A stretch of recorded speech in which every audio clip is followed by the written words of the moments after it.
Get your ears wrapped around the Golden State Media Concepts Basketball Podcast. All the scoop you need to know, from college basketball to the NBA and even March Madness. News of your rising stars, topics on and off the hardwood. This is the Golden State Media Concepts Basketball Podcast.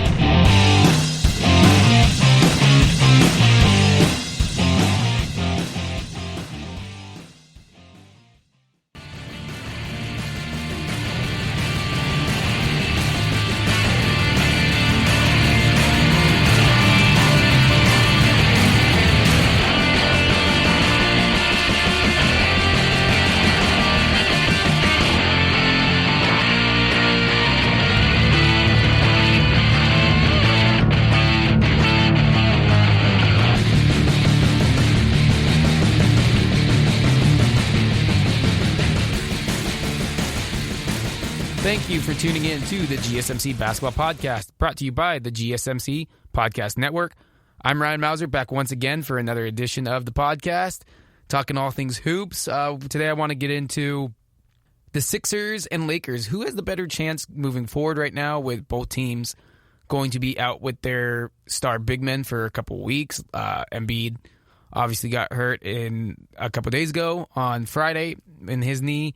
And then Anthony Davis has been sidelined for quite a bit, and both are expected to be out around 3 weeks, maybe even more. So I'll get into that and who can fare better without their guy.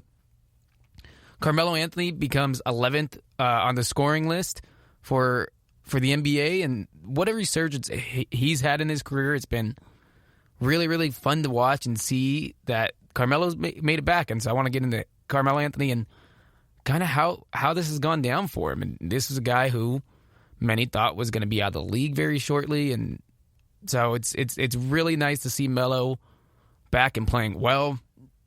And then I wanted to also talk about Klay Thompson, and he spoke to the media yesterday before the Warriors game against the Jazz, and he was talking about how he expects to come back, and I'll take a look at that. What does it mean for Klay Thompson to come back next year?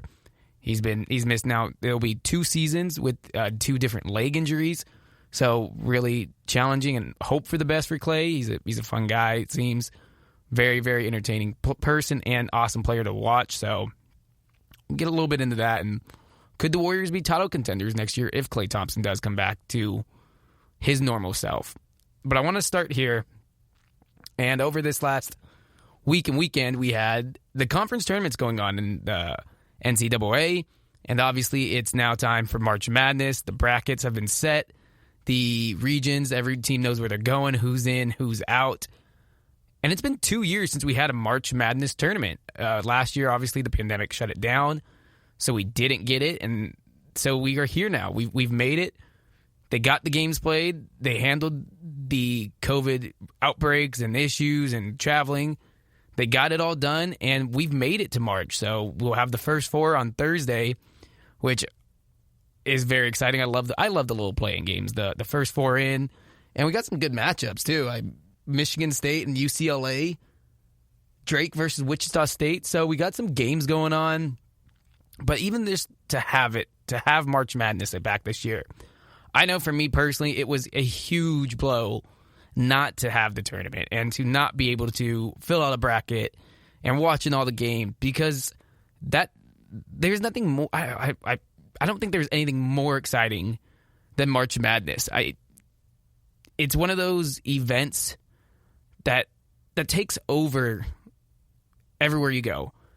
So many people buy into filling out a bracket, watching the games, and overall just the experience that comes with watching that and having it go on. I mean, there's people whose their businesses, they have their work bracket, and people who you would not even think of knowing teams or caring about basketball are filling out brackets because it's the thing to do in March. It's what's going on, and you can join in, and no one knows what's going to happen. That's the best part, is you may have your favorites who you think will win, like a Gonzaga or a Baylor and those guys, and then the underdog comes and they beat them, and you have those 16-1 upsets like we did with Virginia. You have the 15-2s and whatever it is, But you have those teams that come out of nowhere and go on great runs. But just to have the tournament back and be able to watch the madness unfold is something I found myself watching the conference tournaments just smiling at and being happy to have it back, because I really do enjoy college basketball and the craziness that comes with it. And getting those conference tournaments, you're watching teams that the only way that they get into the big dance is by winning their conference tournaments. And you have these teams that should have no chance against some of these schools. And like the Georgetown and Patrick Ewing leading Georgetown to a Big East title and stealing a bid right there. Oregon State upsetting Colorado in the championship game, and they steal a bid. And it knocks out some of these teams who were on the bubble waiting and hoping to get in. But it's one of those, when a team gets hot and if they get on a roll, you got to watch out for them. And it's really, really fun to watch and just super enjoyable. And you feel happy for the kids that are playing these games and going out there and giving it their all, and who are told, oh, well, you won't go anywhere. This is your last game. And then they go and they win the entire tournament, and now they get to keep on going. And March Madness, it has that it's a special time, and definitely last year when it was taken away was very sad, and we were right on the cusp of it. We had the conference tournaments going on. Some games were played. It was very early on into the start of it. And then it comes down that the Duke had pulled out, and other teams were starting to pull out, and then it was officially announced that there would be no March Madness. And it continued what was a tough year. And so to be removed a year now and having those games and having the tournament go on and getting through what was a challenging season for a lot of teams, the NCAA putting together all this, figuring out how they're going to do the tournament. You don't want a ton of travel. You want to limit that. So they figured out a way. They made it happen. Everything's going to be in Indiana. So they have their plan set. And I'm thankful and excited to be able to watch some more college basketball, because the tournament, there's nothing like it. I don't care what it is. The Super Bowl, you have that. The World Series, NBA Finals, watching these games and starting on with the first round, and you have games going on all day. And from the time you wake up, or at least for me on the West Coast, from like 9 a.m. till the end of the night, you have games. And I always made sure, like, hey, you get your TVs all set, you have every game on at the same time, and you're just watching and hoping your bracket doesn't get busted. And that team that you chose that was the underdog, you're hoping they win and come through. And you just see guys playing and having a good time and giving it their all, and there's heartbreak and there's excitement and shock. And to have that back this year is definitely, it's just a boost. And I can't even describe it how much it was missed by a lot of people. And so it's just really, really nice to have back. Now, as far as the games go and teams, there are some teams that are on a roll right now that you do not want to run into. And that's the thing about March. It's get hot at the right time. You don't want to peak too early in the season. You know that. You get through the conference tournament. You're hoping that you just get there healthy. Nothing goes on, especially in this year with the pandemic still happening. It was, hey, let's make sure that we don't have an outbreak happen on our team, or be as cautious as possible and as smart and safe, because you do have to test negative for 7 straight days. And for these teams, if you were to test positive today or yesterday, you probably aren't going to be able to play in the tournament. And that's why they have some backup teams on standby in case that happens. Those teams that just missed out on the tournament, I believe Louisville, St. Louis, Ole Miss are teams that are right there waiting for, hey, if something happens, they'll step up. But you had the shock that, well, Duke had the outbreak and they couldn't continue in the ACC tournament. And so their season came to an end, and they missed the tournament for the first time in 24 years, I believe. And Kentucky misses the tournament. And it's the first time that Kentucky and Duke missed the tournament since like 76. And it's one of those years that everything's kind of different. Everything's up in the air. Yeah, you have the favorites like the Gonzaga who look really good and are the overall number one. You still have Baylor who has stumbled since coming back from their COVID suspension for their games. They had to go on hold for a bit until they could get everyone situated and healthy and make sure that they could all test negative and there was no staff member or player.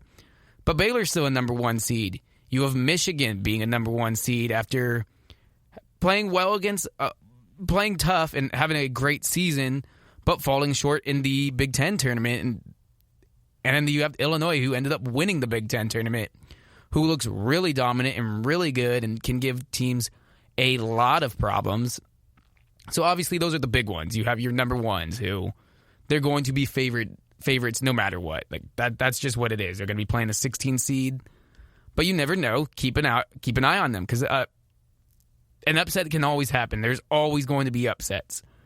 And so if you're a fan of one of those teams, you just hope that that's not you. Now, some teams that you could probably look at who aren't going to be the number one favorites or the top of the top and who just are playing really, really well right now and teams to look out for. You have the Georgetown who got on a roll and had to win every single game just to get into the tournament. You like their story, Patrick Ewing, the first person to win the Big East tournament as a coach and as a player is pretty incredible story, the way they rallied together and got in there. Oregon State, like I said, who also they had to win every game in that Pac-12 to just be in the tournament and go on, and they upset Colorado and get there. And so you have those teams that you look at and you go, okay, well, they are coming in really hot at this point. Could they? Yeah, they could easily make it happen and win the tournament or have a deep March run. But it's not necessarily likely for those guys. They're just at this point thrilled to be involved and to be still playing games. But they maybe won't go super deep, but you never know because, again, anything can happen. We don't know. We've seen it before. And so Oregon State getting the 12 seed, it's like, okay, you're 12 seed. Can they keep it going? Could they knock off Tennessee, who for Tennessee hasn't necessarily been playing super great and blew a big lead against Alabama and got knocked out of the SEC tournament? And it's all about matchups and who's hot at the right time. So for those two, I don't envision a deep March run. But the fact that they're even here is a testament to their program and to their coaching, and props to them for making it happen. Now, some teams who aren't as high on the bracket list or in their region that do have a legitimate shot at making a true deep run and even getting to an Elite 8, Sweet 16. A team like Georgia Tech, who are just fighters and scrappy and just won the ACC tournament, beat Florida State en route to it. They have a team, they have the ACC Defensive Player of the Year, Josh Alvarado, who, watching that team play this weekend, they attack you. That would not be a fun team to go against. If they're in your region, you are not happy about that. They'll get Loyola Chicago, and they're a 9 seed, and you watch them, and they're just pit bulls in your face all game long, pressuring you. And it was watching them against Florida State and seeing them get 20-something steals and turning points off turnovers. That's a team that you can see having a deep playoff run, and you don't want to match up against them. You hope if you're in that region that they don't roll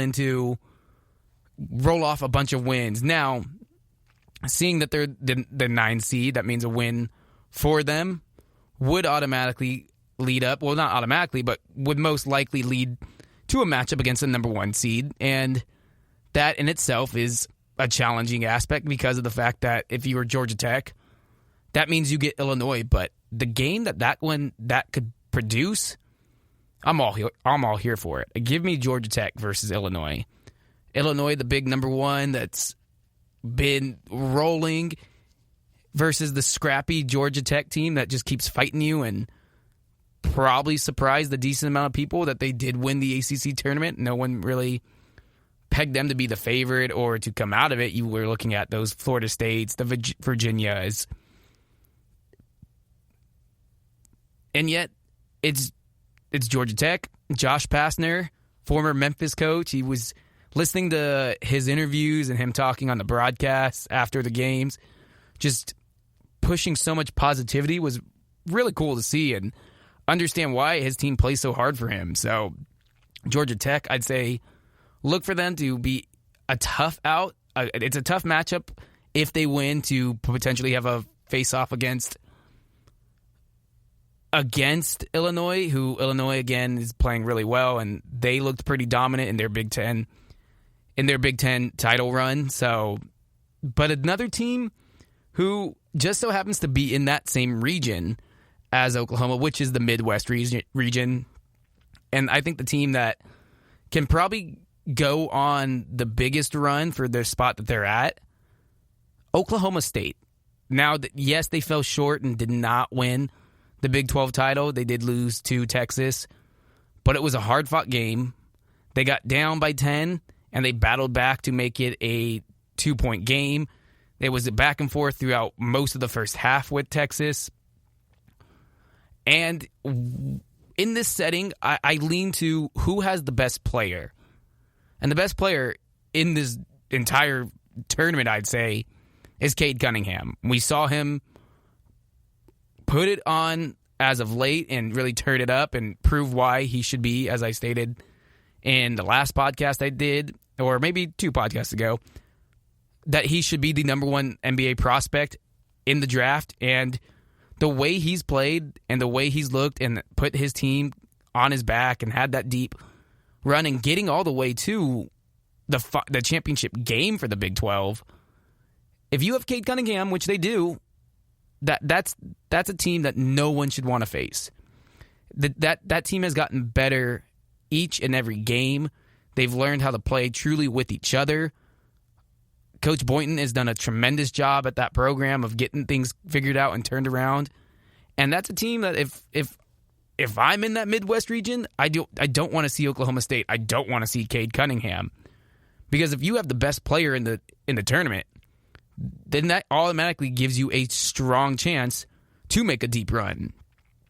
I look at them. I could see them if they got matched up against Illinois, they could beat them. Again, it's not going to be a walk in the park, but that's a team that I'd really, really look out for is Oklahoma State because of the fact they have the best player in college. You have that, you're in a good position. Now, it's not going to be all of it because you need the team to help out along the way, but that's a team that's come together at the right time.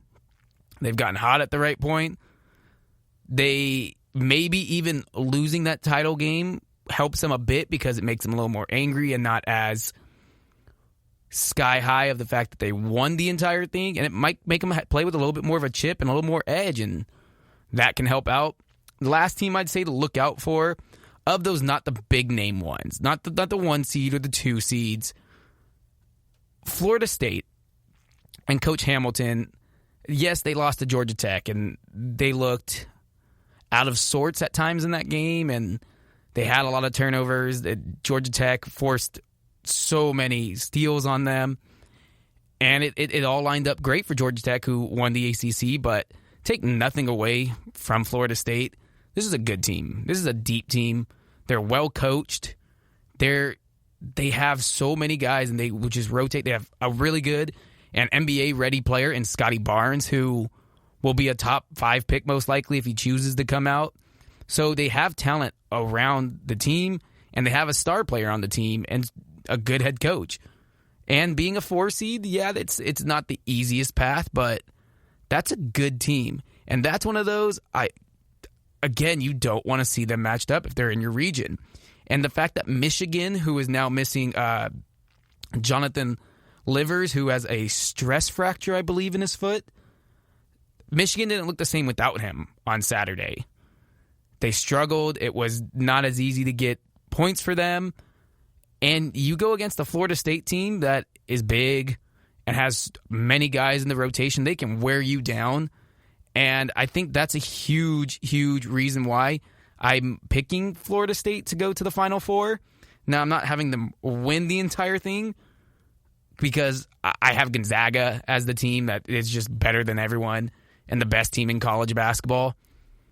And that would be a matchup that I would see happening is Florida State Gonzaga. And so, no, they don't win the entire thing, but they do make it all the way to the Final Four in my eyes. And so, Florida State, Oklahoma State, my two big ones to keep an eye on in this tournament, and two teams who really could make a deep run if you're not expecting the number ones and the number twos, 2 4 seeds that really, really could put on a show, and there's guys on on those teams that can make big names for themselves in the eyes of NBA scouts and getting ready for the draft, and Scotty Barnes and Cade Cunningham. Now, I think Cade has already done enough to supplant himself as the true number 1 overall draft pick in this coming up draft.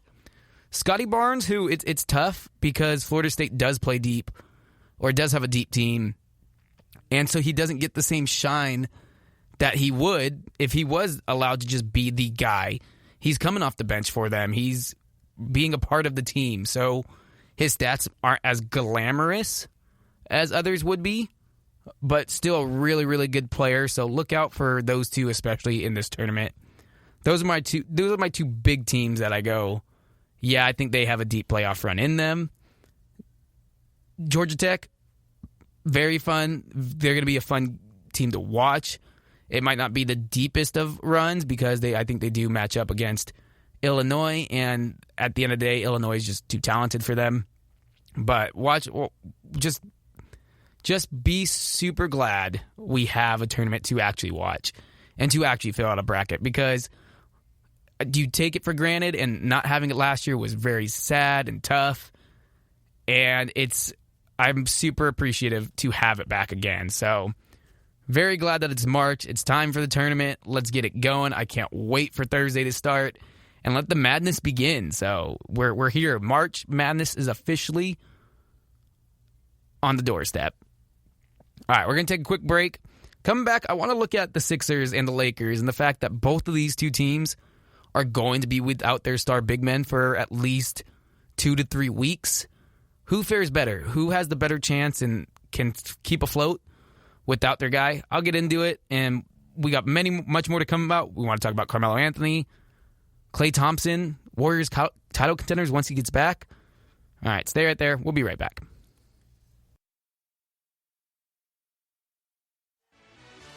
Are you looking for the very best NFL and college football podcast? Then check out the Gsmc Football Podcast. Get the latest football news both on and off the field. From the NFL Draft to trades to the rumor mill to the NFL Combines, they got you covered. That's gsmcpodcast.com/football-podcast. Get updates on college rivalries, game day insights, and much, much more. It's football talk the way you want it. This show eats, sleeps, and breathes football. Don't forget to like them on Facebook and follow them on Twitter. Visit gsmcpodcast.com for more info.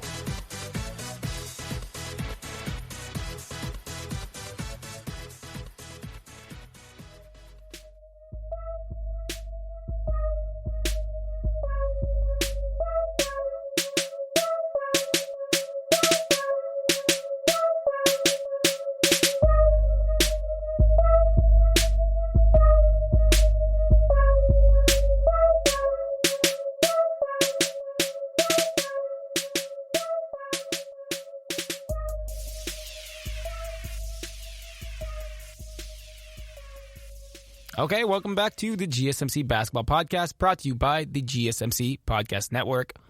So I got into the fact that March is here. The tournament is only a couple days away. I'm so excited for it. I can't wait. Thursday, it tips off. We got the first 4. Friday, we'll have the first round going on. And games from 9 a.m. till late at night. So I'm all here for it. Thank you for getting to this point and being able to have March Madness again. It was brutal last year not to have it, and it was a big downer, but we're here. The conference tournament was great, fun to watch. I had a lot of fun betting on the games. It was overall solid time. But now the big tournament's here, so I can't wait for that. But I wanted to get into here and shift to the NBA. Because on Friday, a big thing happened in the fact that Joel Embiid, who at the moment was the NBA betting MVP frontrunner. Well, he went down with an injury that looked awful. I thought the worst when I saw it. I felt terrible because, again, Embiid has played the best basketball of his career. He was healthy, and that had been one of the biggest things that was against him was the fact that he couldn't stay healthy for long periods of time and had missed so many games due to injury. But Embiid went down hard, and it looked really bad. But it turns out it's just a bone bruise in the knee, no damage to his ACL or meniscus. So thankfully, and the team announced that Embiid would miss about 2 to 3 weeks with this injury. At the same time, the Lakers are still dealing with the loss of Anthony Davis, who's been out for quite a while. He hasn't played since February 14th, I believe it was. He's missed a month of action, and it got me thinking, all right, of these two teams who will be without their big men, both currently sit near the top of the standings. They're right there as being the 1 seed in their respective conferences. Now, right now, the Sixers sit as the 1 seed, and the Lakers were sitting at the 3 seed. Not too many games out for the Lakers, who are only 3 games back of the Jazz for that 1st seed. But with Davis now continuing to miss games, and as he has been, and the Lakers announcing that he's going to miss 3+ more weeks, who can survive longer without their star big man? Now, the Lakers, who have been doing it for over a month now without Anthony Davis, have really felt the impact of not having Anthony Davis. They were 21-7 through February 14th, and then when Anthony Davis went down, they have gone 4-6 in 10 games since then. Obviously, the Lakers still have LeBron James, and he is, I guess you could say, with Embiid going down and missing time, would be moved into the MVP favorite, although you could still see Embiid being able to get it. It is tough, though, when you do miss a ton of games and are out for a significant amount of time, just trying to make it up and make that push, because of the fact that these guys are still going to be continuing to play and be putting up numbers and highlights and seeing them play for their team. But if you are the Sixers and you in Embiid and they don't play well without Embiid, then it can further his MVP case that without him, they're not the 1 seed, because right now they are, and they've had him all season. But at the moment, I don't think Embiid really cares about whether he's in the MVP discussion or not. He wants to win at this point. The Sixers, as I've talked about in the past, it's now or never time for this group. It's, all right, you got Ben Simmons, you got Joel Embiid, you've trusted the process. Make it happen, make a deep playoff run, get to the finals. It was looking really good so far, number 1 seed. Obviously, the Nets are on a roll, and they've been without Kevin Durant and he's going to miss some more time with his calf injury. So he's missed about 13 games now. But James Harden, Kyrie Irving are putting the team on their back and keeping it rolling.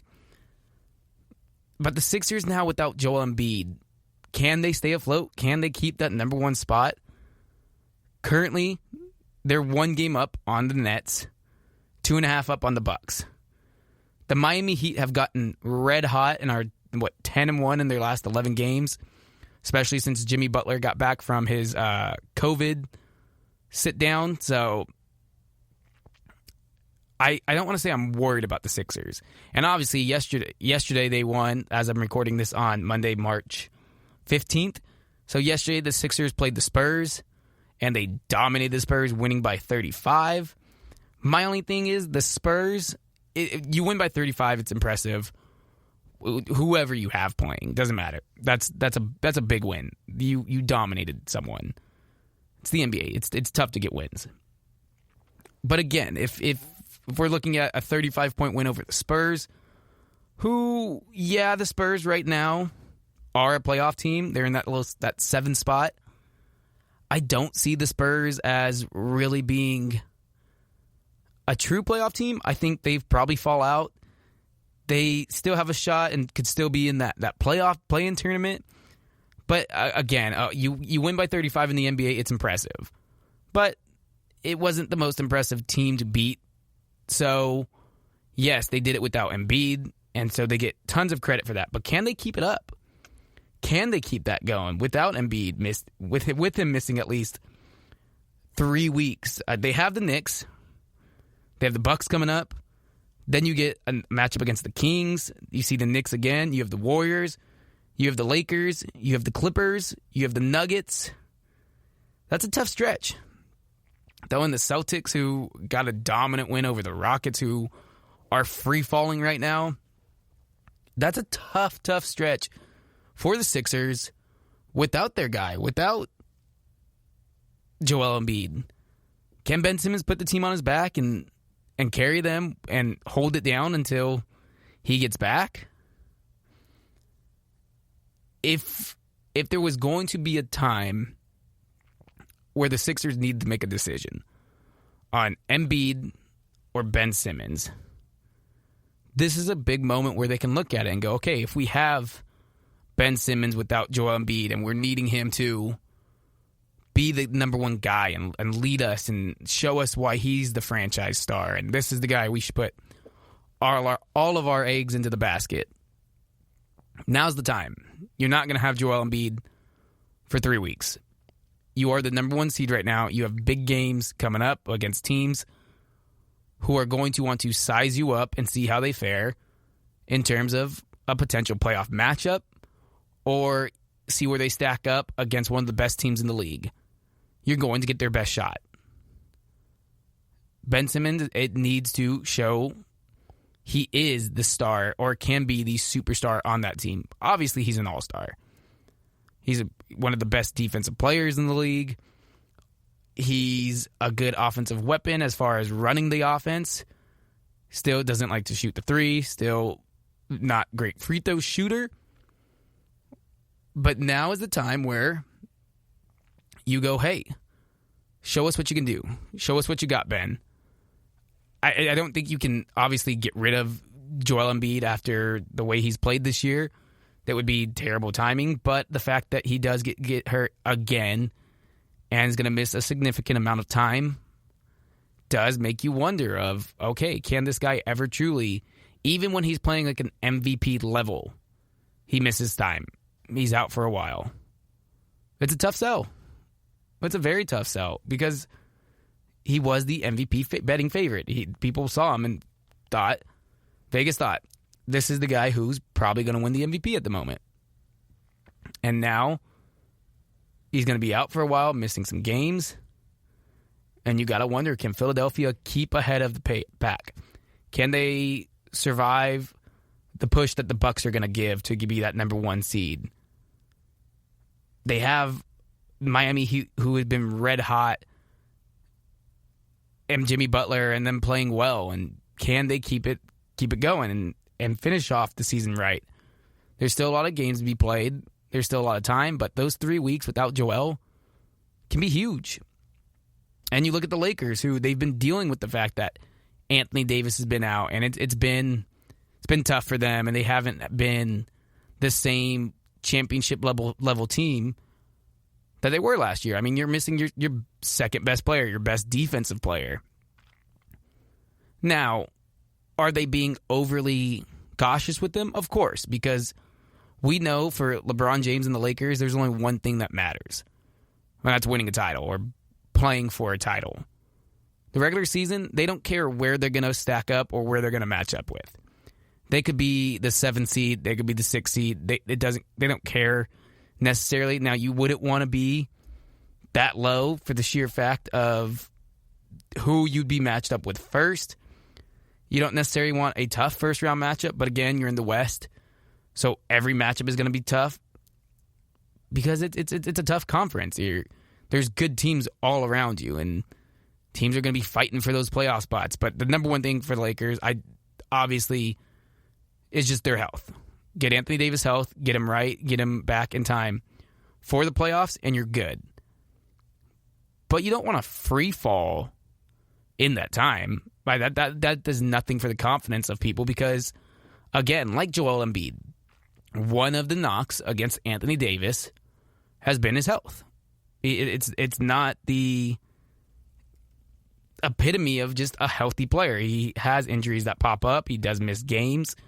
Last year, we were able to see him for a good chunk of games. Obviously, we had the shutdown and the restart going on, but this is a guy who has missed time many, many seasons. And so you do want to make sure he is completely healthy heading into the playoffs. And he's finding his right footing, and it's not, oh, we need you back because we can't fall to the 4 seed or the 5 seed. For the Lakers, they would rather have a healthy Anthony Davis and be a 6 seed than bring him back too early and you're the 2 seed, but Anthony Davis was kind of rushed back, or they weren't as safe as they could have been, and letting him rest a bit and heal up. And now he's only 80% of himself for the playoffs, as opposed to, hey, you're a 6 seed, you're a 5 seed, but Anthony Davis is 100% healthy. The team's ready to rock and roll. So I think, looking at it, it's more important for the Sixers to stay afloat than it is for the Lakers because, again, we saw this team last year. We saw the Lakers go in and win the title and be the championship caliber playing. Oh. Championship caliber play from this team. So why can't they just do it again this season when they get their guy back and let him rest and let him be healthy? Because he does need the time, and it's not a big deal. We know that once they're in the playoff, it's playoff mode's activated. I don't want to say it's a light switch that they can flip and just have happen because it is a tough conference. There are many, many good teams in this conference.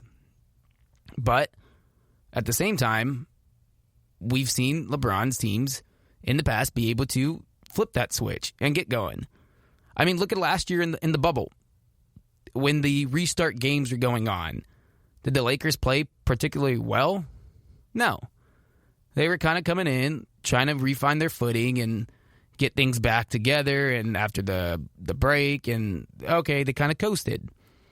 And then once the playoffs started, they showed who they were and why they were the champions last year.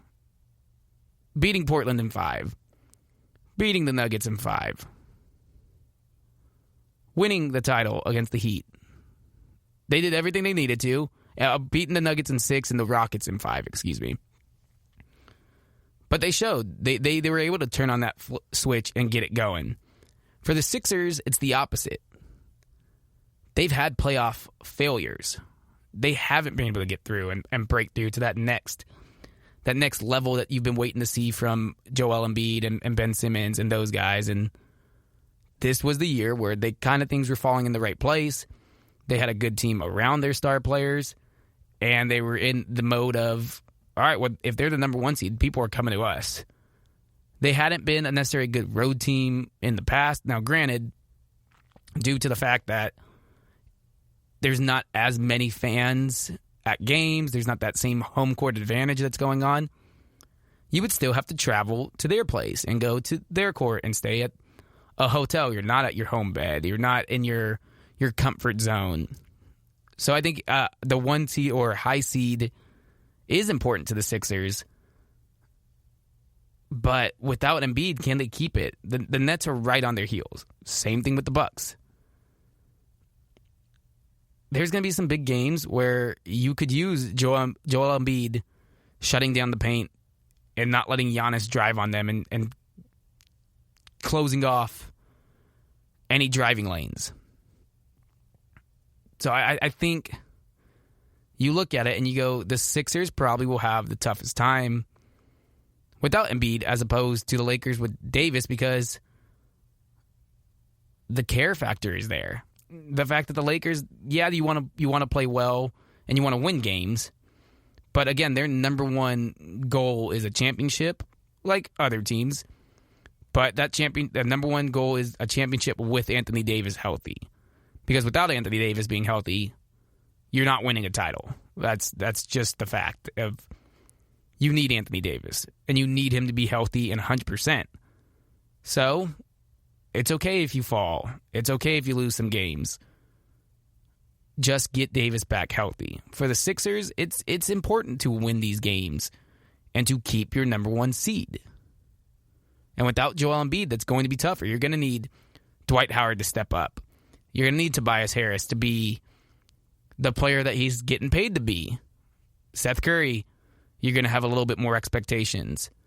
Tybal, you're going to need him to continue his defensive stopping and as well as provide a little more spark on the offense, because you don't get that from Embiid. I look at it and I go, if I'm the Sixers, it's not about surviving without Embiid. You have to actually play well, and you have to continue to win without Joel Embiid. The Lakers are just trying to survive and just get to April. That's their goal. So if I'm looking at it, I think the Lakers have the best chance of surviving without their big man and being okay for these maybe month without Anthony Davis, or an extended month without Anthony Davis. For the Sixers, you're not going to want to rush JoJo back, but you do need and want him back sooner than later. Not at the risk of further injuring his knee. And again, when I saw that him land and watch the leg move and almost buckle, I thought it was done. I thought he was done for the season. Super happy that it's not that case and that it's just a bone bruise and that he can be back in about 3 weeks.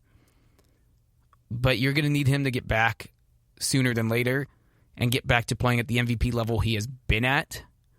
Because for the Sixers to have any shot at winning in the playoffs, not even just the title or playing for a title, but to win playoff rounds, they need Joel Embiid. So get him back healthy, but you have to win games without him. That's the bottom line. Can the Sixers do that? Well, we shall see, because it'll be tough. They got off to the right start, blowing out the Spurs. So that's a good starting point. That's one game without him is complete.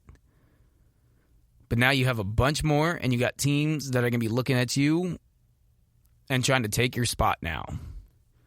So you better hang on and play well and figure out what you have with Ben Simmons being the guy. Because this can go a long way for their future of knowing what they want to do with Simmons, with Embiid, and with that team. Because there still could come a day where they have to choose between Simmons and Embiid, and this little stretch right here could go a long ways of telling them who is the guy to roll with. All right, we're going to take a quick break. Come back, I want to look at Carmelo Anthony, who over the weekend passed Hakeem Olajuwon for 11th on the all-time scoring list. So congrats to Carmelo Anthony. But what's gone on with the turnaround? This was a guy who was thought to be on his way out. So I want to get into Carmelo and his play this year. And so we'll be right back. It's the GSMC Basketball Podcast on the GSMC Podcast Network. Stick around. We'll be right back.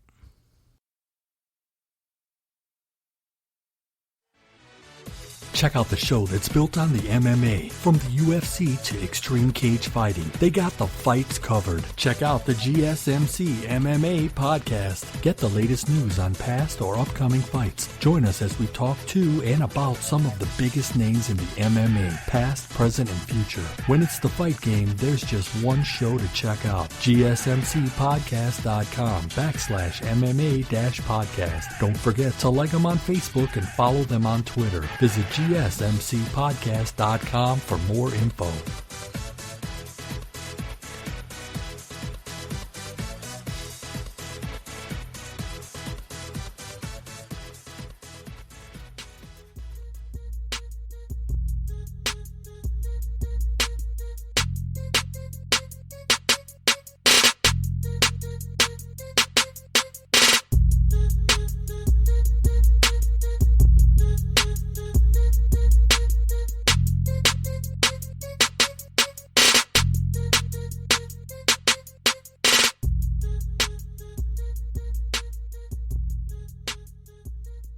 Welcome back to the GSMC Basketball Podcast, brought to you by the GSMC Podcast Network. So I told you, I think that it's more important for the Sixers to win as opposed to just surviving without Joel Embiid. Lakers, all they're doing is get healthy until the playoffs. That's their whole goal. For another team who is right in that mix of playoff teams, maybe a little bit surprising considering what they lost with injuries as well, the Portland Trailblazers, and who are actually going to be getting CJ McCollum back this week. He was cleared to play, so CJ comes back after missing a month of basketball with a foot injury. And for the Blazers, this weekend there's something special that went on, and Carmelo Anthony passed Hakeem Olajuwon for 11th on the all-time scoring list. And for Carmelo Anthony, this was a guy, obviously number 3 overall pick to the Nuggets back in that loaded 03 draft. And for a guy who it was so much expectations after coming off of an NCAA championship at Syracuse as a freshman, he probably should have been the number 2 overall pick as opposed to Darko Milicic, as we all know, and what happened with his career and Carmelo Anthony's. But Carmelo, there was a time where people thought he was done. He was maybe washed and on his way out of the league. And the fact that he now is contributing to a Blazers team that sits 6th in the Western Conference. They're only a couple games away from being a 4 seed or even a 3 seed. They're right within that range. And to do all this without CJ McCollum, Yusuf Nurkic, Damian Lillard obviously has played tremendous and really put the team on his back. But Carmelo Anthony has been a huge piece for this team and has really helped that second unit provide some energy and some scoring for them.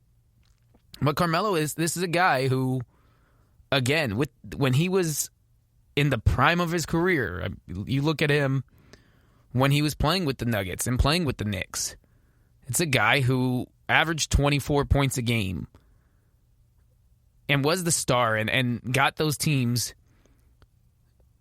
for the Nuggets especially, into a deep playoff run. Fell short against the Lakers in the Western Conference Finals.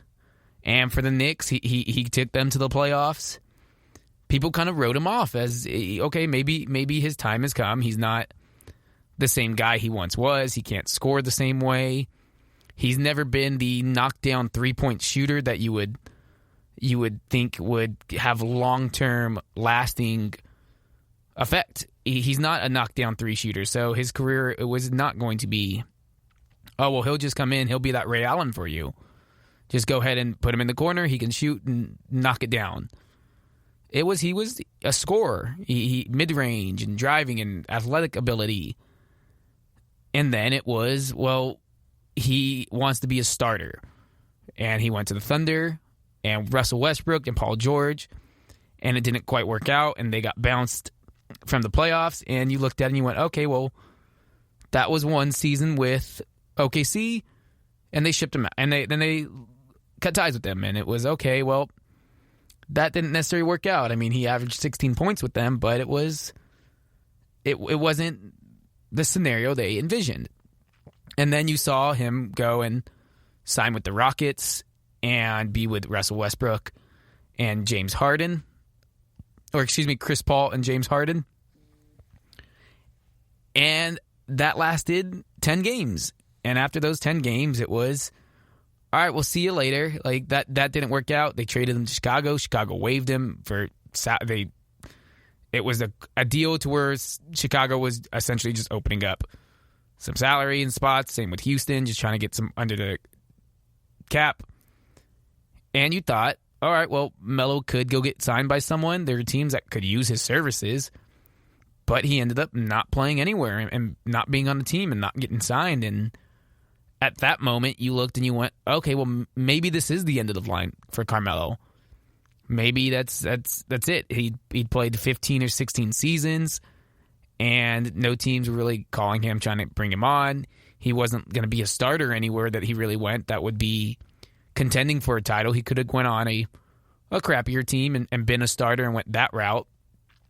But he still wants to play basketball, and you have to think he wants a championship. That's one of the only things that his career has missed. He hasn't been able to play for a title and hasn't been into the finals.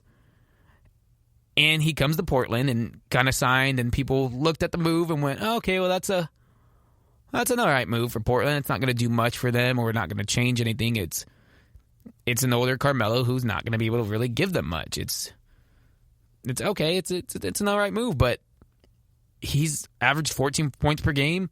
He's shooting 38% from three for them. And again, he's a huge reason that when CJ McCollum and Yusuf Nurkic went down, that the Blazers didn't free fall and fall completely out of playoff contention. There was a thought process that once it was announced of what had happened to the Blazers and all the injuries, Zach Collins, McCollum, Nurkic, you thought, all right, well, that team, you can write them off. They were already going to be having to battle to be in the playoffs and even stay out of that play-in tournament. And it was always going to be an uphill climb for them. But you look at it now, I mean, they're 22-16, tied with the Nuggets for 5th, right behind the Clippers and the Lakers for 3rd and 4th, and even within range of the Suns at the 2 seed.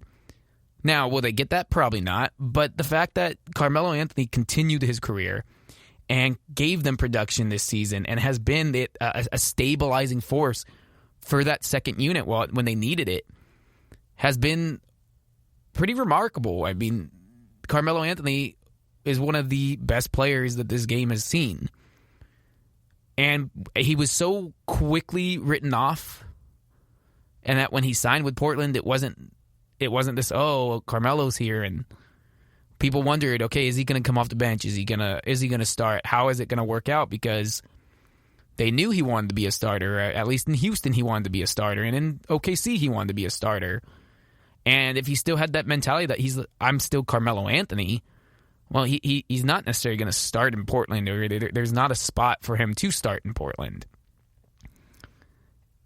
And he's been able to accept his role and be a leader and a mentor for that team. And it's truly a great story that Carmelo Anthony continues to play, because obviously he came in the same draft as LeBron James. And LeBron gets, rightfully so, all the praise for the level that he's playing at in his 17th season now. And we know that, what he's doing is remarkable. And it seems like LeBron and Brady are the two guys that have told Father Time that, yeah, you're just going to have to wait for me, because I'm not slowing down anytime soon. I mean, obviously, LeBron's in that MVP discussion. He might be the favorite now with Embiid down. And no, Carmelo Anthony's not playing at that level or being anywhere near that. The fact that he's still contributing this late into his career is pretty cool. And he could have easily gone down, and it was what it might have looked like, of the path of Allen Iverson, to where, yeah, he still had some years left in him and could have played for a team and been a productive player, but he didn't want to come off the bench. He wanted to be a starter, and the league did not view AI anymore as that. They didn't think he could give him that, and he wouldn't accept a bench role. And he retired. He went away, and it was the end. Carmelo Anthony, it looked like it was going to be that same path when it didn't work out in OKC and didn't work out in Houston. It was, okay, well, Carmelo Anthony's going to go. But we constantly heard, and Carmelo constantly told him, like, I still have something in the tank. I still have this. And he's shown it. He's 14 points per game, 41% from the field. He's 85% from the free throw line. He's giving them solid contribution and has really helped this team be a surprise at the fact that when everything went wrong and they lost all their guys, that they're still in the playoff hunt and still can make noise in the playoffs. I've always been a big supporter of Carmelo Anthony. So it's nice to see that he was able to find a second chapter in his career to what many thought it might be over and there might not be enough left. I mean, we saw it with when Dwayne Wade wasn't the same guy anymore, and he went to Chicago, and it just didn't really work out. He wasn't that same guy. Then he went to Cleveland, and it was kind of him just being with his buddy LeBron again. You thought, oh, maybe he'll give you some second unit minutes and be able to give you some scoring when you need it. And they ended up just trading him back to Miami so he could kind of finish his career there and retire with the Heat. For Carmelo, he wasn't going to get that same storybook ending of going back to his original team that he spent so much time with. That Nuggets exit wasn't the greatest when he kind of forced the trade to the Knicks. His Knicks time, he was good there. But it left still some stuff to be desired of that they didn't make it too far into the playoffs. They didn't have these deep playoff runs, tons of playoff appearances. And so you went, okay, so what's next for him?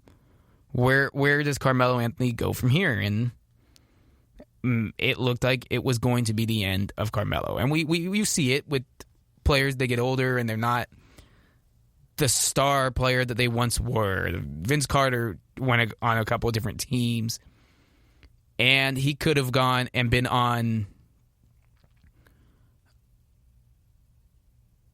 a bad team and been a starter and still kept it going. And he chose to go on some better teams or be not necessarily ring chasing and still contribute.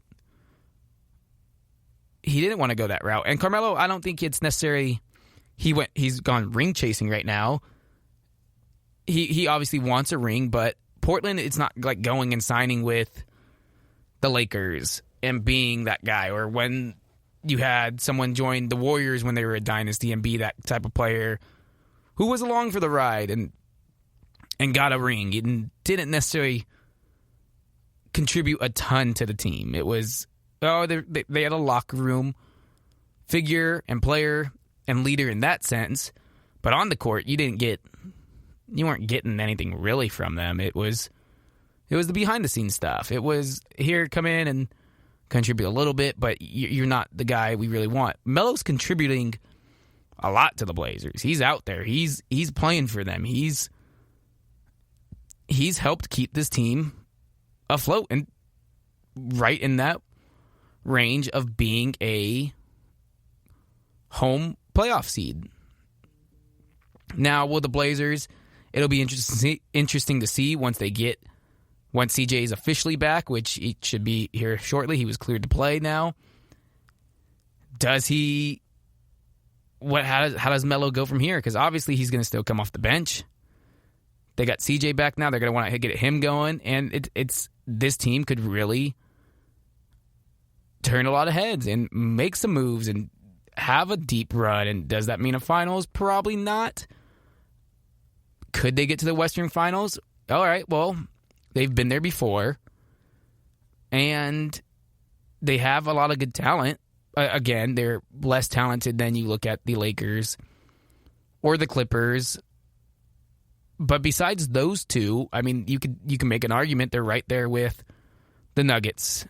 The Suns, who they're obviously playing really well right now, and they're a 2 seed at the moment. But do they have enough experience to make a deep playoff run, or is it they're there a little bit early? Or is this the exact what the Suns were hoping to get? Is that in trading for Chris Paul, you locked down that you had that veteran presence, that veteran piece to guide the young guys through the playoffs and get to this point. Now, the Suns have a bright future, but I think it's they're not quite there yet to make the big noise in the playoffs. The Jazz, what happens with the Jazz? Obviously, they're the 1 seed right now, and they're playing really good basketball, even though they just lost yesterday to the Warriors. But it's going to happen. That's bound to happen.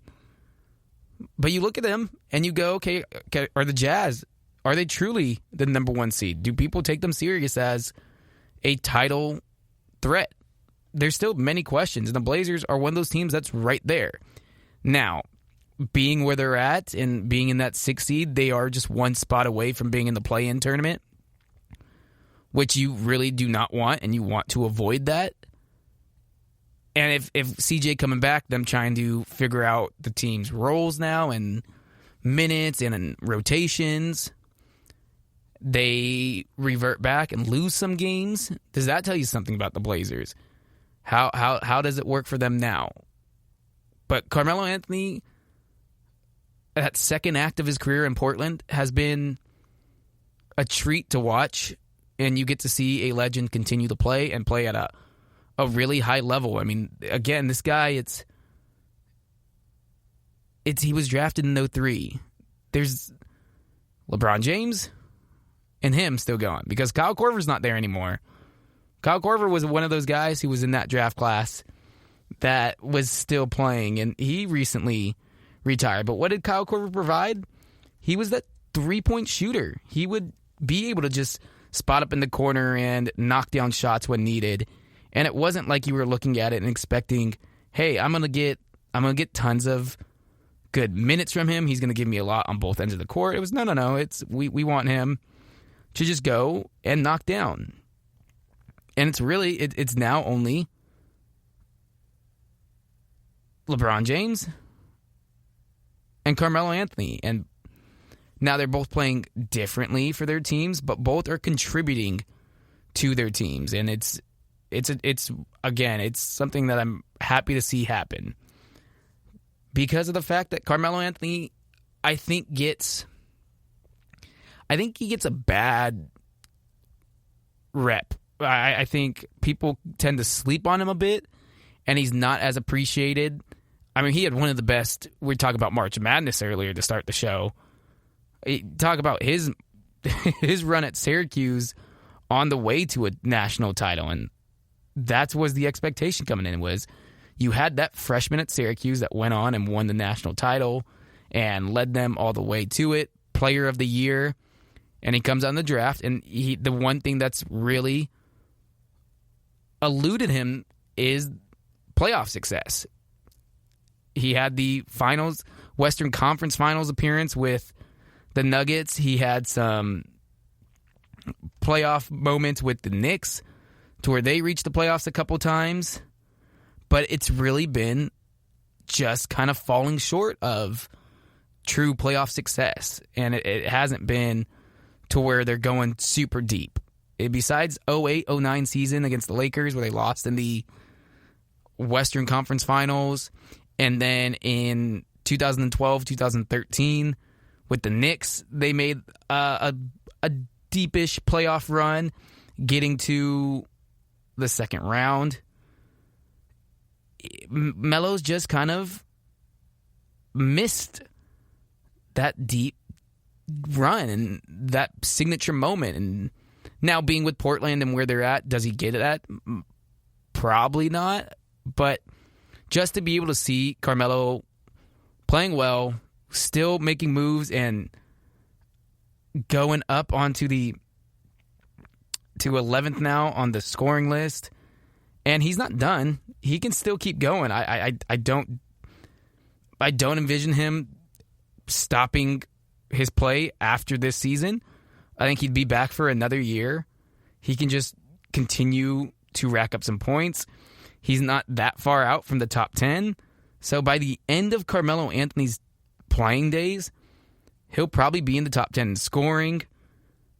He has 10 All-Star appearances. He's a 6-time All-NBA player. He was the scoring champion. He made the All-Rookie team. He's had a great career, and I think he gets a little slept on. So I'm glad to see the success that he's having with the Blazers and the fact that he didn't stop when people told him he probably should. He said he still had some in the tank. He felt he was good enough to contribute to a team and be on a roster and help a team try and make a playoff push. And that's what he's doing right now with the Blazers, and I'm rooting for him. I'll always root for Carmelo. I'm a Carmelo fan. So it's great to see, and it's one of those more happy stories that people are excited to see Melo play well and just contribute to what has already been a Hall of Fame career. All right, we're going to take a quick break. Coming back, Klay Thompson met with reporters yesterday talking about his injury and how he expects to come back and be somewhat his old self. Will that happen? He also said the Warriors would be title contenders. Is that a fair standard to put on them? We'll discuss the GSMC Basketball Podcast, brought to you by the GSMC Podcast Network. Check out the show built around the women of MMA. From the UFC to the extreme cage fighting, we got the fights covered. Listen. It's the Golden State Media Concepts Women's MMA Podcast. The latest news of upcoming fights, discussions of previous matches. Join us as we talk to and about the biggest names in women's mixed martial arts, past, present, and future. When it's the women's fight game, you know where to listen to. The Golden State Media Concepts Women's MMA Podcast.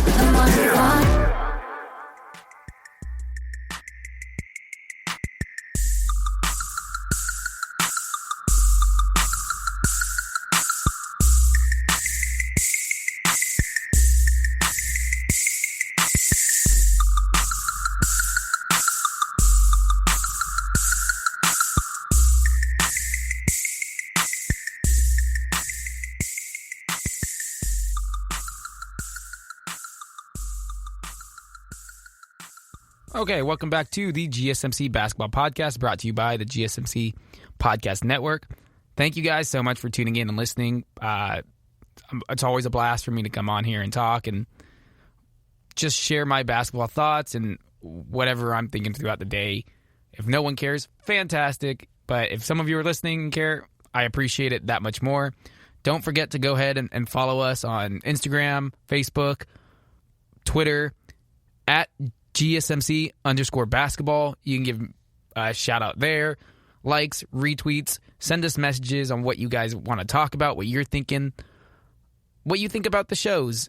There's tons of content to go and listen to, whatever you want, whatever you like. If you like basketball, baseball, football, pop culture, just go on there and give us a like and give us a listen. And you can find me on Twitter at Mr_Meowser. Send me a message. Send me what you thought of the show, what you want me to talk about next. I'm always here for it. So thank you so much for tuning in and listening, and just subscribe to the show, and I appreciate it.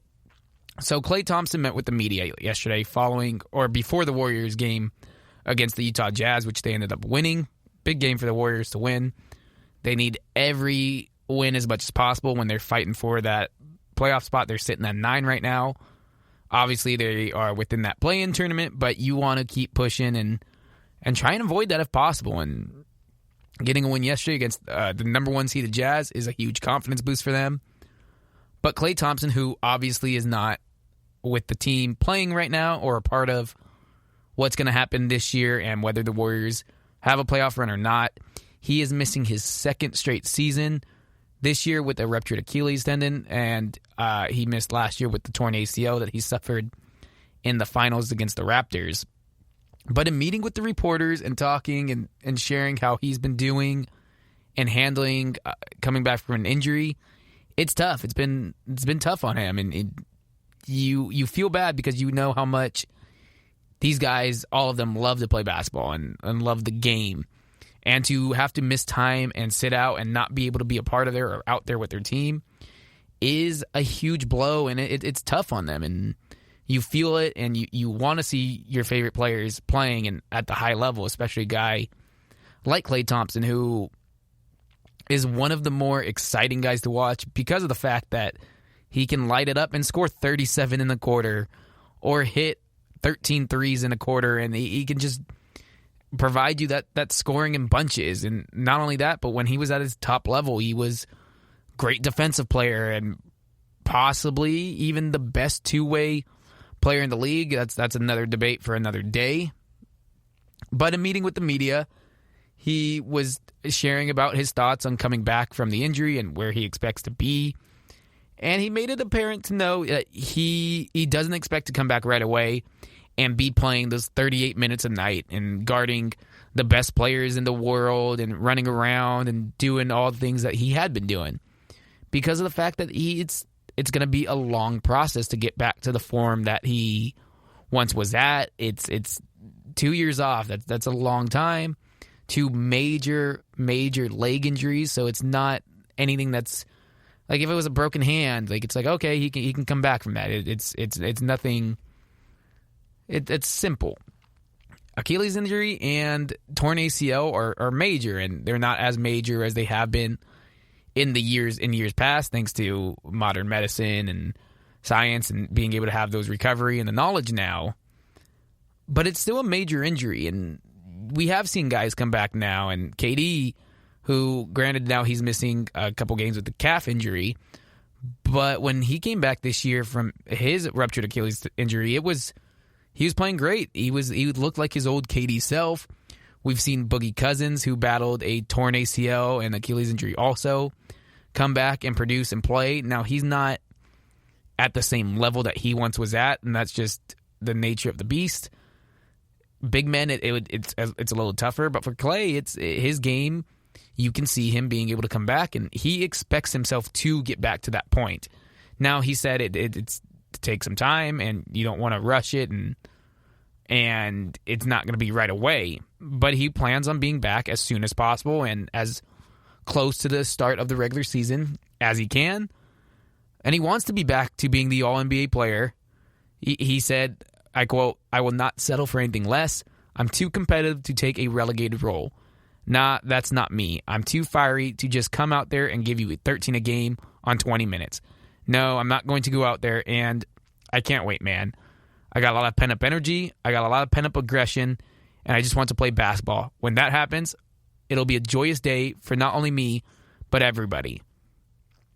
And yeah, it's totally makes sense. Like Klay Thompson, watching him play is one of the best things in basketball, and watching him go off. And you had the Splash Brothers and the Splash family when they had KD and winning everything and shooting the lights out. But it's everything that he gives to a team. He seems to be such pure joy and happiness and laid back and cool. And we've heard it. They'll have him on the broadcast every now and then. He'll interview his teammates, and you can just hear the love of basketball from him. And I really do hope that he comes back and is healthy, as every player. You never want to see someone have their career shut down because of injuries. There's nothing worse than that happening, and too many times we unfortunately see it, or we see a once great guy who can't come back from the injury and is not at the same level. For Klay, you really hope that he's able to come back and be at that level and be one of the best two-way players and one of the best shooters the game has ever seen. Now, in that same interview with the reporters, he also talked about the fact that he sees the Warriors as being title contenders once he's back, and they expect that, and that should be their expectation. Should they be? That's a tough one, because there's going to be so many moving parts for that team and for the Western Conference in itself and the NBA as a whole. Now, you get Klay Thompson back, and if he's at the level that he once was at, and he's at that great two-way player, and there's no lingering issues from the injuries, then with him and Steph in the backcourt, James Wiseman, 1 year more in the league, and it's not just learning everything as a rookie, and he's had an offseason, he's had time with the guys, and he's got some coaching, and you have Draymond being back, and he's surrounded by guys who elevate his game. There's no reason to think that this team wouldn't be a title contender. Now, they wouldn't be the favorite that they were when they had KD, because, I mean, you don't have Kevin Durant coming back. That's not happening. But they won a title before without Kevin Durant. And so I think they could be definitely title contenders. I wouldn't say favorites. But there are other things that needs to happen with that team. will Andrew Wiggins be able to produce as the third option now? That should help. He's played well this year. He's probably played better than expected. Many coming into the season, it was, well, what are you going to get from Andrew Wiggins? And Kelly Oubre, who most likely, with Klay Thompson back next year, is not going to be back next year. So he would not be around unless something crazy happened. But for Kelly Oubre, this is a one-year deal for him with the Golden State Warriors. It's play well, and he's, granted, got it off to a terrible, rough start, has turned it around and played really well for the Warriors lately, and has looked like the guy who they thought they would be getting to, you don't want to say replace Klay, but fill the void that was left by him not being there. That's for sure, and it's turned around for him, and that's part of the reason why you could have the Warriors being a playoff team this year and maybe even avoiding that play-in tournament. But for next year, with Klay Thompson coming back, you have a starting five of Steph, Klay, Wiggins, Draymond, Wiseman. There's no reason why you wouldn't see that team as a title contender. You have two of the best shooters in the league. Wiseman is only going to get better the more and more he learns and plays and figures out his role with the team. Draymond, when he's surrounded by actual good talent and not G League players, no offense to anyone, but that year last year with Draymond and the guys that he was playing with was just not going to make his game better. Now, you can say what you want about Draymond and whether he's a Hall of Famer or where his status of top of the league players is. He makes people better by his play, by his presence. Yeah, you're going to get some frustration because of his actions, his attitude, his technicals, and frustration that's going to come with him, and it's going to happen. That's just what it is. But you live with that because of the positives that come with it, and having Klay Thompson back, and you've seen having Steph Curry back this year, how much that has helped Draymond get back a bit to the player that he once was and what earned him a max contract. And remember that the fact that that Minnesota Timberwolves pick is still lingering around over there. If the Timberwolves land outside the top 3 for the draft, that pick goes to the Warriors. And in a draft like what we have this season, they could immediately get an extremely talented player to be on this roster and to build their future and have even a long-term standing. I mean, if they land a top 4 pick, watch out for them. You're going to have James Wiseman there. You're going to have a top 4 pick. You're going to have Steph Curry still there, who Steph Curry can shoot until he's 90 years old probably. That's not going to go away. Klay Thompson, if he's able to get back to any sort of close to the form that he once was, it's a team that you would want to and be scared to face. It'd be a tough matchup for anybody. They would get a lot of the pieces back. And even if they didn't use the top 4 pick, let's say that they do get that pick, and it does land to them, and it is the 4th overall or 5th overall, whatever it is. You don't think that there's a bunch of teams that would trade some pieces who think, we can't really contend right now, we're not in that range, but we would love a young guy to build our franchise around? The Warriors could flip that for some picks, or for some players, excuse me. They could do that in a heartbeat. It would be even more beneficial to putting them back as a title contender once again. And hey, even if they don't get this pick, say Timberwolves, it lands in the top 3. Well, then the next season, it's automatically unprotected and goes to the Warriors. Now, depending on what the Timberwolves would land in this draft, you would think it wouldn't have as high as value anymore because of the fact that I think if the Wolves land the number 1 pick yet again and they get Cade Cunningham, I don't see them being in the top 5 pick. It's not going to be there. I can't see it. He's too good. He will be too good in the NBA to allow that to happen, in my opinion. But again, you never know. And if it was that they were back in the lottery or a high lottery again, and that pick automatically would go to the Warriors, and it would be huge for them in restarting any championship aspirations they have, or building that next set of franchise guys in Wiseman and that pick. But you would still have Klay Thompson for another season. You would still have Steph Curry there. So you could still win now and also build for the future is what they kind of are looking to do, it seems like. Wiseman helps them immediately, but also long-term. That Minnesota pick could help them immediately as well as long-term. And this team, it's a smart organization. You have a smart GM and an owner that is willing to put any type of money towards the team that helps them win more titles. You have that combination with all-time great players and a little bit of fortune and luck of where they land in a draft spot. They are definitely capable of being title contenders.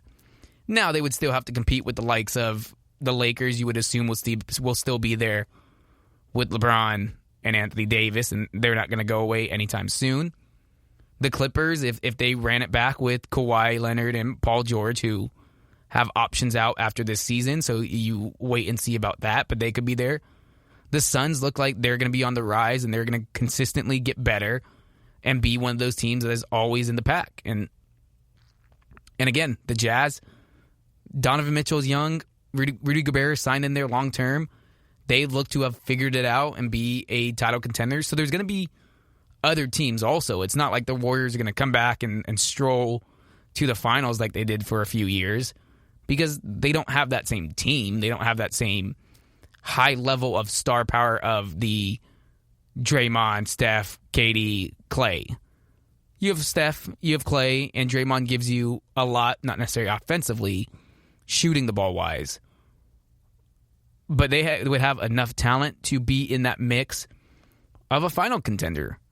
We saw this team in 2015 that they had their big three of Draymond, Steph, and Klay were able to win a title. Who's to say they don't get that same chemistry back and fill the roster out completely with guys who are capable of doing it? Klay's right.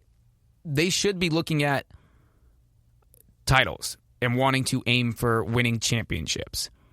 That's the expectations this team has set since those guys have gotten there and since they've turned things around. Because now that's what's the goal every year for them. For as long as they have those guys, that's your goal. And that's a great goal to have, and it's a lot of pressure and expectations. But they're capable of doing it. We've seen it happen. But again, it's not going to be... He's not saying they should be title favorites or that they should be the one team that everyone is looking out for and everyone's keeping... You don't want to face them. But the truth is, you wouldn't want to face them because you don't want to get in the shooting matchup with those guys. And we've seen that in the past. That doesn't work out for you. Ask the Rockets. Getting into a three-point matchup is not the way to do it against them. And if Klay Thompson's back to his defensive capabilities that he once was at, and they add some other pieces to that roster along with them, Wiggins is still young and can continue to grow, and it would help to be alongside a Klay Thompson and not having to guard every team's number one guy, or some nights he can help Klay Thompson, and Klay doesn't have to guard the number one guy every night, day in, day out. This team is very close to being a title contender once again. But the main thing is how healthy is Klay Thompson? How healthy is the legs? Can he get back to his form? That, I think, is what Warriors title hopes hinge on the most. Yeah, you got that Minnesota pick, which is a nice little thing to have in the bag, but that's more of a long-term investment possibly. But if you get Klay Thompson back, and Klay is the player that he once was, or close to the player that he once was, without a doubt, the Warriors would be a title contender because of the fact that they would have Steph Curry and Klay Thompson, and that duo is a very special duo. But again, there's other teams as well that are going to reload and re-up and be around just like them. But Klay is right. that they should be a title contender, and that should be their target goal of winning a championship. I want to thank you guys again for listening. It was a fun show talking. We got March Madness coming up here in a few days. By the next time I'm recording, there should be results already happened. Games have been played. So I'm excited for that. So get ready for Thursday, March Madness. Get your brackets filled out. Find those winners. Find those surprise Cinderella stories. And be on the lookout. I'm taking Gonzaga to win it all. And I'll take Baylor to lose in the national title game to them. But my final four, Gonzaga, Florida State, Oklahoma State, and Baylor. Let's hope I'm right for my sake and for my bracket's sake.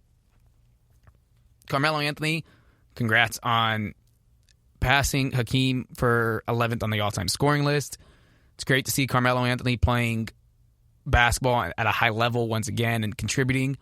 And I hope the Blazers have a deep playoff run because I do like Dame, I do like CJ, and I especially do like Carmelo Anthony. So props to the Blazers for giving him the chance and Carmelo for making the most of his opportunity. Sixers, Lakers are in for some tough times right now. They're missing their two of their best players.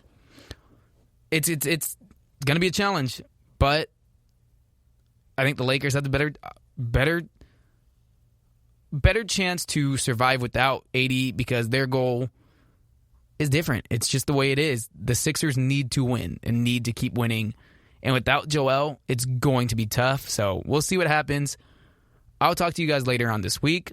Again, go to our Twitter, Facebook, Instagram, at GSMC_basketball. Give us a like, give us a listen, share it with whoever, basketball fans, even non-basketball fans. Why not?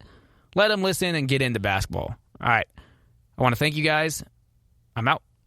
You've been listening to the Golden State Media Concepts Basketball Podcast, part of the Golden State Media Concepts Podcast Network. You can find this show and others like it at www.gsmcpodcast.com. Download our podcast on iTunes, Stitcher, SoundCloud, and Google Play. Just type in GSMC to find all the shows from the Golden State Media Concepts Podcast Network, from movies to music, from sports to entertainment, and even weird news. You can also follow us on Twitter and on Facebook. Thank you, and we hope you have enjoyed today's program.